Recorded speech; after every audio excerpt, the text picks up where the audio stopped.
My name is Tony Calderone. I'm 56 years old. I'm the father of 3 boys. And well, I started painting because I was bored. And I decided to paint just to have something to do at night. But I wasn't having any schooling, so I thought, like, well, if I'm going to paint, I might as well come up with my own kind of style.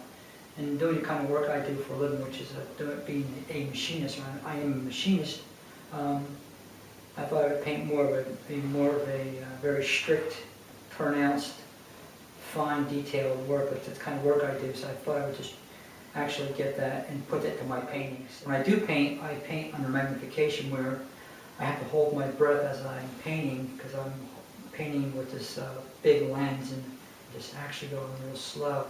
If you were to take a look at these paintings very close, you'll see that there's no space between the colors, but the colors are right on top of each other. And under magnification, I can paint that way. I like using oil because oil, once you mix a color with oil, the color you put on is the color you're going to get. I've tried using acrylics. I used them maybe for a half a painting, and you put them down and you color and you put the paint down on the canvas, and before you know it, it was like dullness, and I just really didn't like that at all. So I just throw my acrylics out and I went out and bought oils. I've noticed that all paintings are flat, and that's wonderful. And you see them and you look at them. But what I wanted to do is I wanted to make them different. I kept thinking and thinking. I said, how do I bow it in? And I tried bowing it in, but I couldn't get the canvas to stretch right. I couldn't get the frame to hold it right. And I was kind of bummed out about that. And I said, well, how about if I go ahead, instead of bowing it in, let's bow it out. And I made a frame one night, on a Friday night, rainy Friday night, and it kind of worked. And then I put 1 or 2 paintings in there, and I liked the look of it. Kind of like, the painting kind of like has like a 3D effect, like a sort of like sculpture. So it's like almost like a painting with sculpture, and I really like that. And just looks, it's a different. I want to have it. Always want to be a different look. I'm working on the ears right now, and playing with the ears. Try to make it smooth. Try to make it blend. Just want to just keep going. I like statues. I always wanted to get a statue, but buy a statue or something like that. But of course you can't, because it's so darn expensive. I said to myself, well, maybe I could do one of these. And I just thought about it. I said, nah, I really can't do it. That's a real lot of work. There's some real mental and physical boundaries to doing something like this.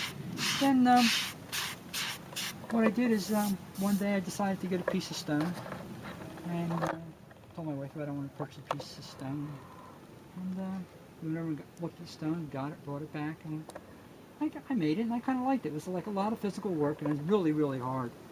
And especially when you don't know what you're doing, because I'm self-taught. And I got it done. I was like, okay, it's good enough. It's not perfect, but it works, And I had it. I put it up on the pedestal, and I was happy with it. And I go, well, why can't I do this as a hobby? And that's what I started doing. Before you know it, it's like, keeps me busy.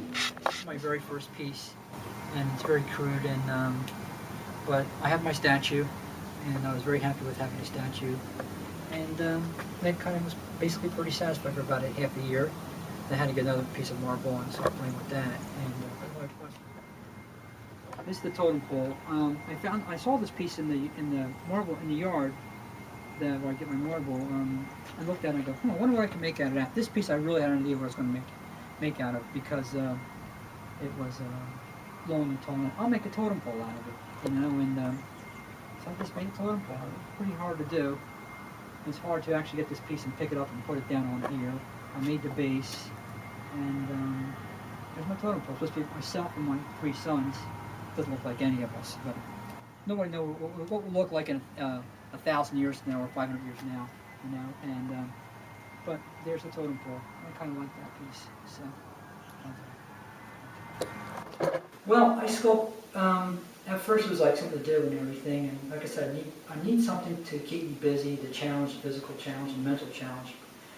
But the more I got into the sculpting, the more I realized I can really say something about who I am and who I was, because these pieces will live beyond my lifetime and they'll represent me. I actually say, when I'm actually doing these pieces, I say that the time it takes to make these pieces, I'm getting that time and I'm casting it out to the future. It just says that I was here. Besides being a name on a family tree, it's going to be that it just says that, not look at me, but there's proof that I was here beside, beside a name or birth certificate or death certificate. This, this piece here is going to last for thousands of years, probably, if as long as it's taken care of properly. And I like that. It's just like, I often say to myself, I wonder where this piece is going to go, where it's going to end up, who's going to see it. Will it be in a dump? Will it be in a museum? It will be what it will be.